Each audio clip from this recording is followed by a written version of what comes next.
lage sørlandskomper etter oppskrift fra min farmor.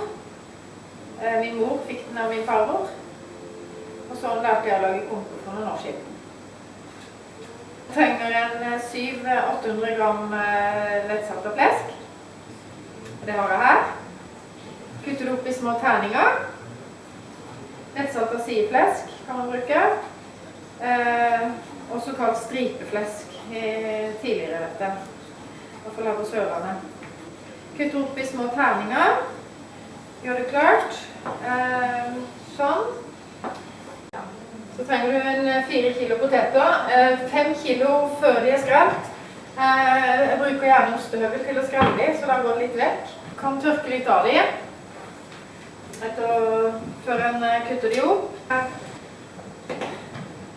Små terninger de også, for de skal jo gjennom kverna. Det skal kvernes. Se.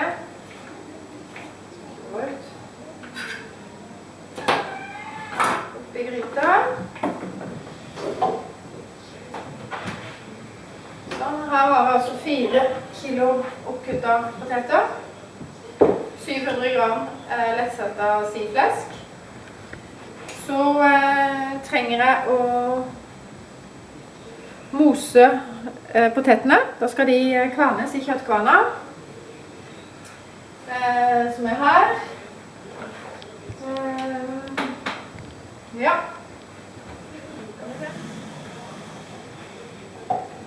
Da er det viktig å ikke ta for mange på en gang. Vi ser om vi kan få startet den her. Der er den.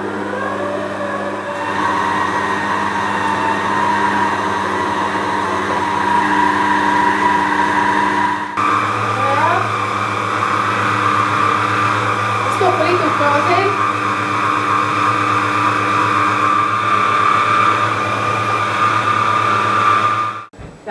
Jeg har nå most potetene i kjøttkverna. De ser sånn ut. Det er ganske mye stivelse i poteter. Jeg skal prøve å få ut noe av den stivelsen. Det pleier å legge seg sånn potetmelslag i bånden her, som jeg skal bruke for å binde kompene sammen etter å ha lagd røra. Så det første jeg gjør er å gjøre klar et gammelt kopperhåndkle. Et nok så slitt og tynt kopperhåndkle, for da får jeg skilt denne potetmelet fra resten av poteten. Og så får jeg ut litt av saft. Jeg tar en sånn god sleiv her. Et par stykker. Sånn.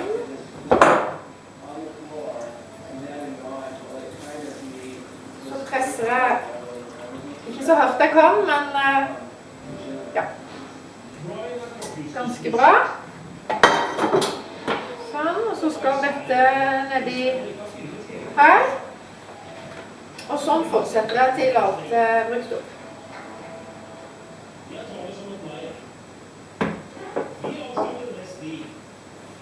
Det var godt å være 2 her. Sånn.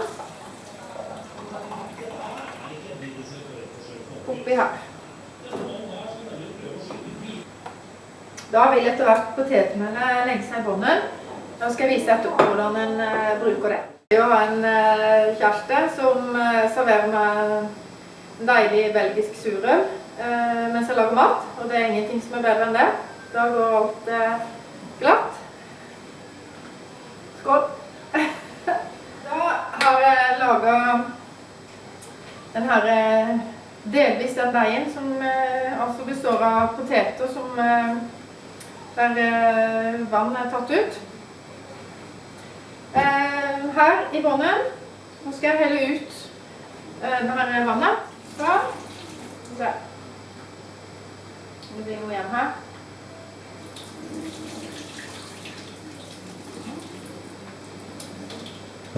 Ja. I bånden her har det lagt seg potetmel. Se her.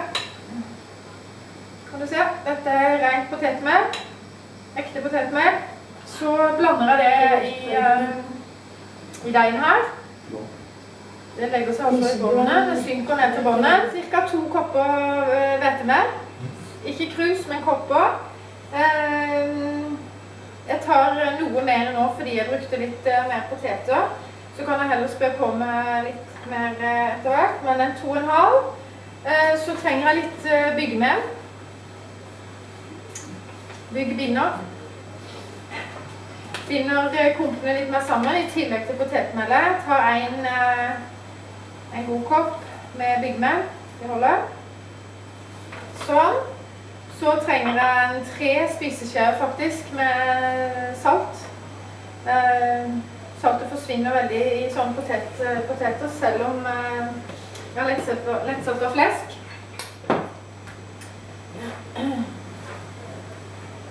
1, 2, 3 spiseskjeer. Så trenger jeg 1 spiseskje med pepper.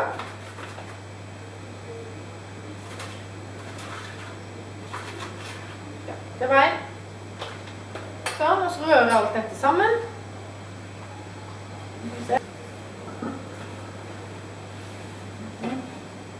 Og nå må jeg bruke hendene, faktisk.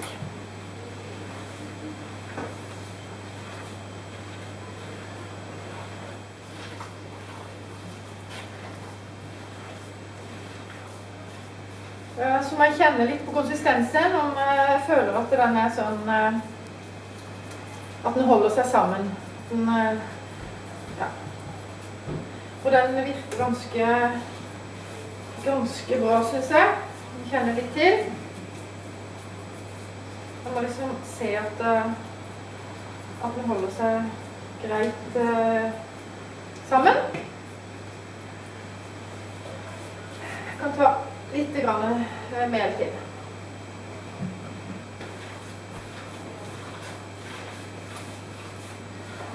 Selv om dette er rå potet, så pleier jeg alltid å smake på den for å kjenne om den er passe krydret. Det er ikke det beste smaken, men man merker om det er noe krydret i hvert fall.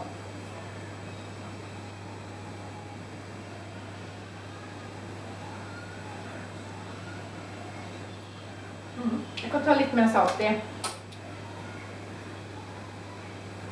Sånn. Og litt mer pepper. Ja, rør det igjen. Kokt opp ca. 10 liter med vann. Det skal saltes. Ca. 3 spiseskjeer til 10 liter vann.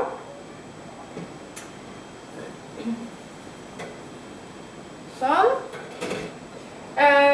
Kompene skal nå fylles med lettsaltet flesk.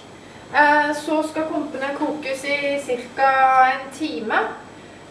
Så skal de videre trekkes i en time. Da kan du skru av plata, og så la de ligge i en time til. En time koking, og så trekke en siste time. Ja. Nå koker vannet, så nå fyller jeg disse kompene med flesk, lettsaltet flesket. Fyller det godt med flesk inni, for det som skjer er at da siver dette gode fettet godt ut i kompene. Til forskjell fra de kompene jeg synes det er ofte kjøper på Meny og vakuumpakket komper. De er veldig harde og veldig lite flesk inni. Sånn.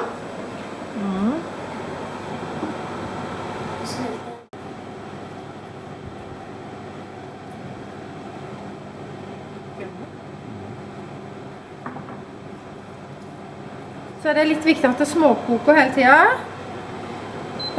Det skal ikke forskkoke, men det må koke litt også. Etter en time skal det kun trekke. Da skrur jeg bare av plata. Kanskje setter den på 1 eller 2. La den stå en time til. Fyller disse godt med flesk. Veldig viktig. Tetter igjen. Baker sammen.